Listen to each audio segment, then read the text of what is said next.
Good morning and welcome back to MorningLine. I'm now joined by Chief Investigative Reporter Phil Williams to talk about the events that transpired yesterday and the culmination of the great investigative work in the past 5 weeks. Phil, you saw what happened yesterday.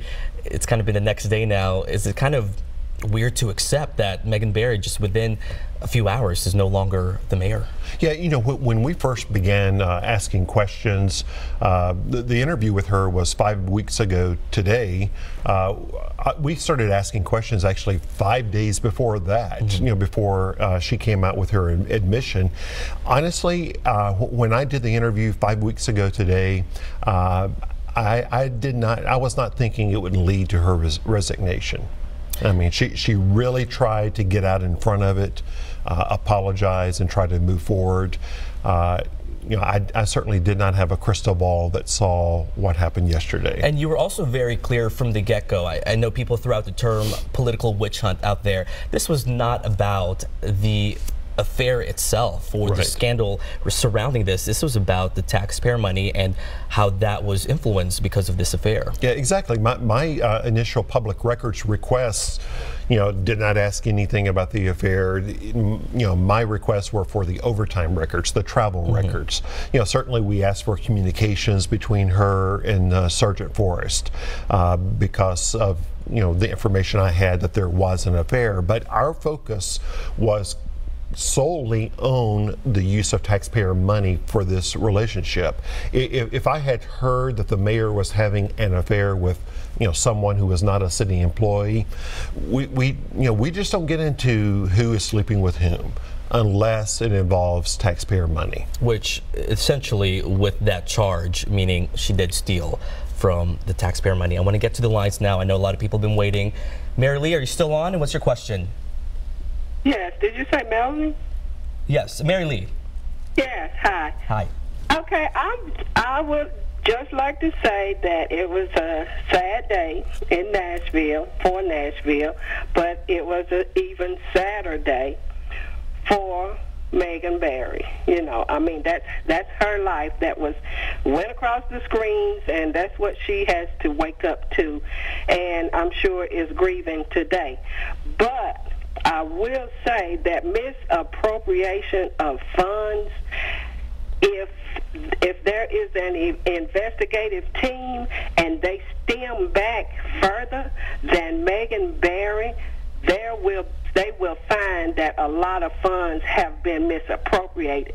That don't only go on within council, you know, political.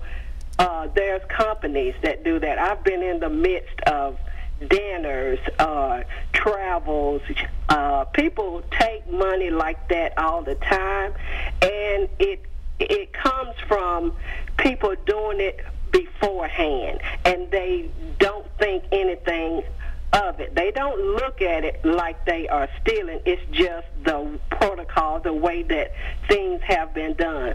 And it would not have been, this was highlighted through her affair. And I think there's a lot of other things that is going to be uncovered. I wish her well, but Nashville is strong, and Nashville has already recuperated from this. I wish David Briley, I feel like he will do a good job, and I just wish him well also. All right, Kathy, thank you for that call. Yeah, you know, yesterday as we were doing continuing live coverage throughout the morning and early afternoon, and then watching last night with the swearing in of David Briley, you really had a sense of, number one, this city was exhausted from a political standpoint, and people were ready to move on.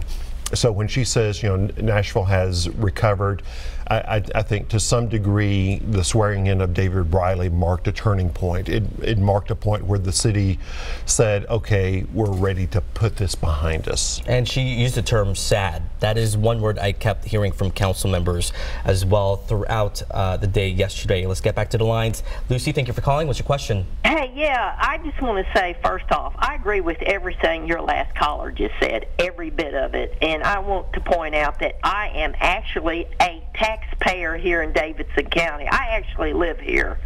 So what Mr. Williams said earlier has been my total focus. How much of my dollars has been misappropriated and used as somebody's own personal funds?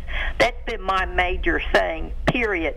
And Mr. Williams, we're going to get to the bottom of it, because I'm one of these people who want this council investigation to continue. I want the outside attorney hired out of Memphis, and I don't care what money is spent in that investigation. I want to see how we can come up with some standard operating procedure where my money, when I can't pay my light bill or something, is used nilly-willy. Now, the second thing is, I heard on CBS National News where they were interviewing Mr. Glover. I don't know if these are his words, Mr. Glover's words. I don't know if the reporter was insinuating that the people of Nashville are embarrassed and ashamed by this.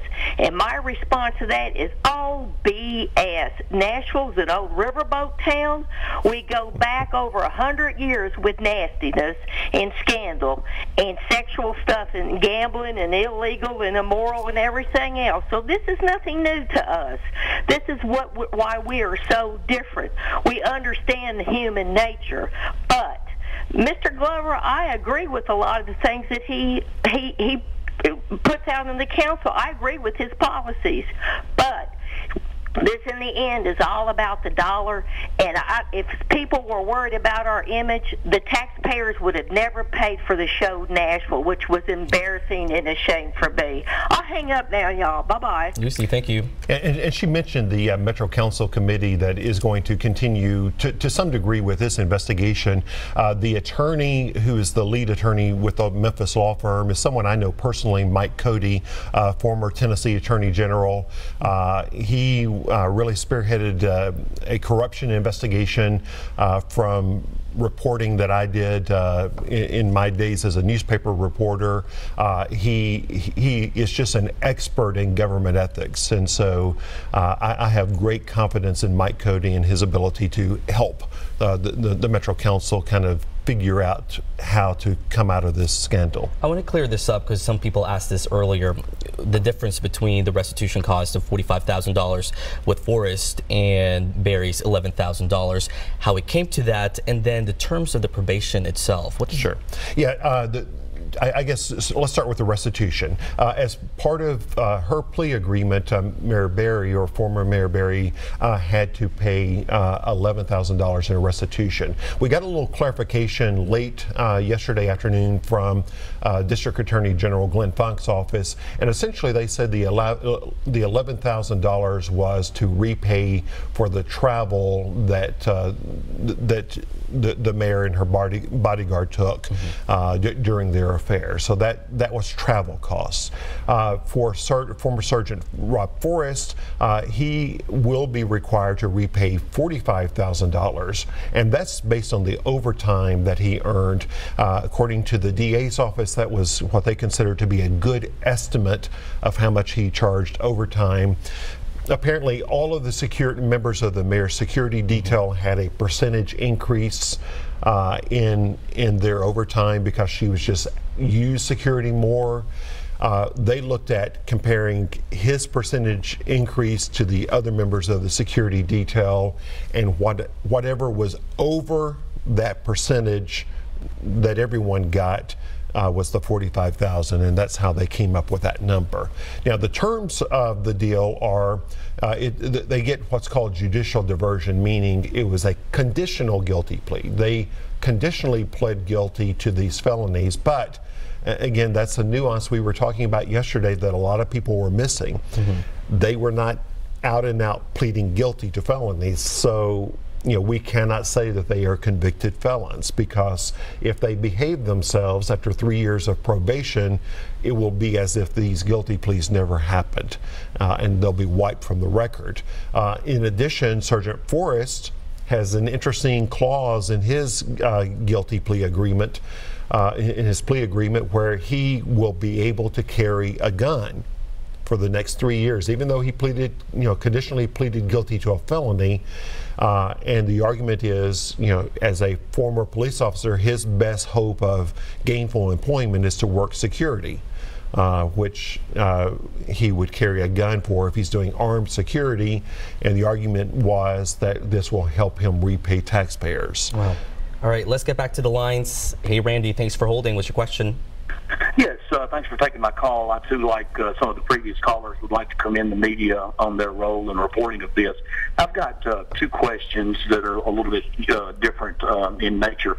The first is with Mayor Briley having generally supported the transportation referendum and the plan that's been put forth by Mayor Berry, is there any chance that that they could recall the referendum just because the timing is not so good, that they would at least want to just pull back a little bit from that and could reinstitute that in the future? And then the second question is, if I understood some of the news reports correctly, the authority given to approving the overtime had been moved from the police department into the mayor's office. And my question is, I believe I understood it was under the chief of staff, Debbie Dale Mason's responsibility to approve that overtime. My experience with ladies is that they are very intuitive about the environment surrounding them. And if there is any indication that Debbie Dale Nates knew about this affair and was approving this overtime, she has to resign as well. And I just, not making an accusation there, I just think that the evidence could lead to that, and I'd just like to hear your gentleman's comment. Thank you so much. Well, there's certainly nothing in the record right now that would indicate that anyone else knew about the affair. She was actually not approving the overtime from what we've been told.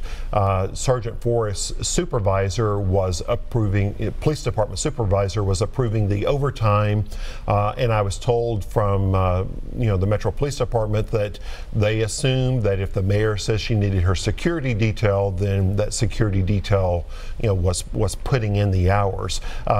Debbie Dale Mason was approving the travel. Now, I think we need to remember that some people thought that Police Chief Steve Anderson had essentially given the mayor what some called a get-out-of-jail-free card, because after we broke the scandal, he did an interview with us and said, well, I didn't approve the travel, but the mayor needs security. She's mayor 24 hours a day, so I would have approved it. So that's where I think Mayor Berry thought that she could survive this, because the police chief was saying she needed security. Now, as for the transit vote, one of our team members got a text yesterday from the people involved, the spokesperson for the transit referendum, and her response was, transit is still moving ahead. This will not deter us. The people of Nashville deserve a vote. And safe to say, we had Jim Schulman and Bob Mendez here earlier today, who, of course, despite what happened, they hope that it's not enough of a distraction to move this forward. So the May election is still on regarding this transit, but of course, a lot of the council members saying, you know what, we're still pursuing this. And I think we have to remember that Mayor Briley you have to give him credit is very much of the same mindset politically as Megan Berry. I mean, they're going to differ significantly as far as style, but politically, from everything we've seen, there's not a whole lot of difference between them. All right, we'll have more of your calls coming up after the break.